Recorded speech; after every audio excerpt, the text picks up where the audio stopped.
Август. Пора закруток. Хочу рассказать рецептик.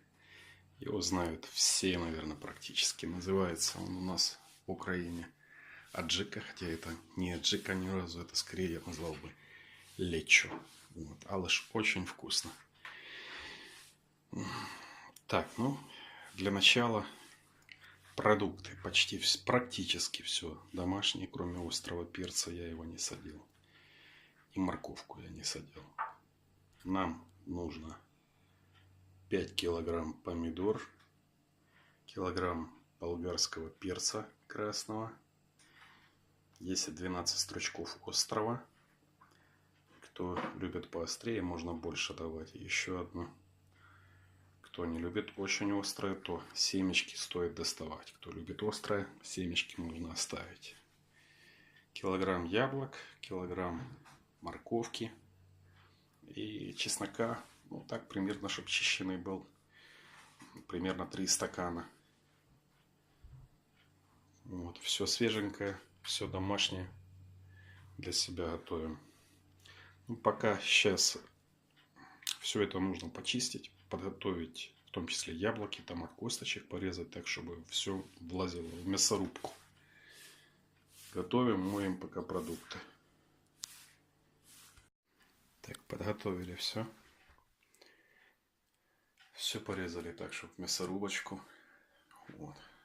Очень хорошо, что живем мы не в совковые времена, когда нужно было вручную это все крутить. Электромясорубка все это ускоряет. Вот, что еще хотел сказать по продуктам. Обычно, ну, я слышал просто такое, что кто на аджику берут помидоры. А, зеленые пойдут, переспелые, подгнившие, обрежу, пойдут. У меня чуть другое мнение, готовим для себя любимого. Помидоры должны быть свежие, яблоки вкусные. Перцы тоже. Все должно быть домашнее и вкусное. Вот, тогда и аджика получится хорошая. Вот. К сортам помидор тоже придираться не стоит. Основное условие: помидоры должны пахнуть помидорами. Должны быть вкусные и свежие. Перекручиваем сейчас это все на мясорубку. Саня. Так, перекрутили все. Поставили на огонь. Только начали бульки идти. То есть его не надо там кипятить, помешивать. И чтобы оно потомилось 45 минут. Вот, как только первые булечки пошли, добавляем 7 столовых ложек без верха соли. 3, 4, 5,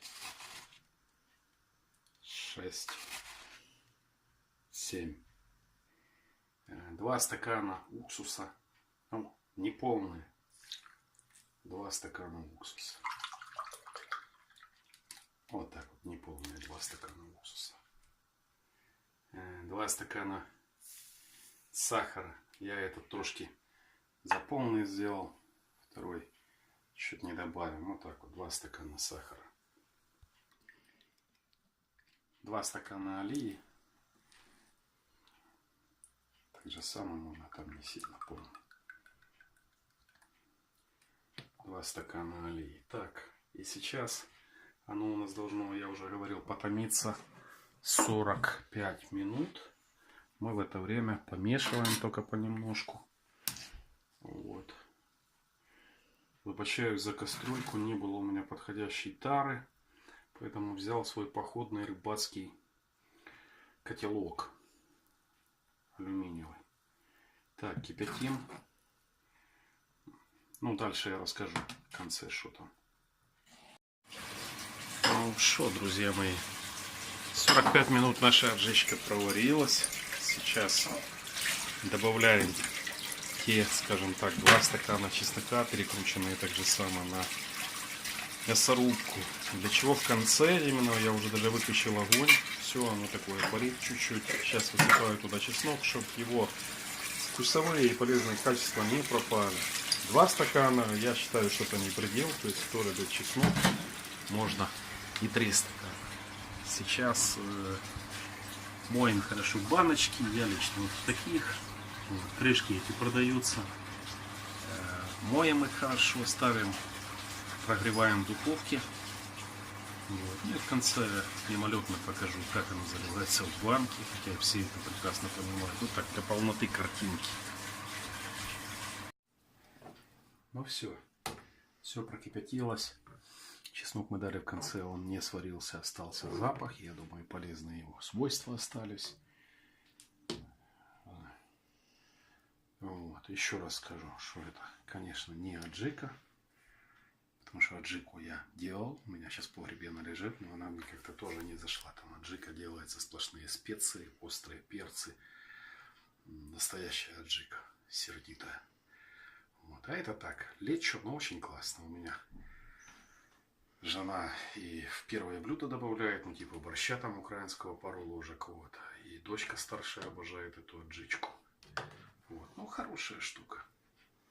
Все, сейчас все, что мы делаем, прогретые банки горячие. Вот, заливаем баночку полную, закупориваем, поставили, перевернули на полчаса, потом в погреб. Год она стоит железно. Вот, а больше года, я думаю, выстоять она не будет. Вот такая двойная порция мне на семью. Как раз до следующего сезона и хватит. Все, кто не знал, попробуйте. Кто знал, не критикуйте. Я даже для себя на память этот рецепт оставил. Все, спасибо.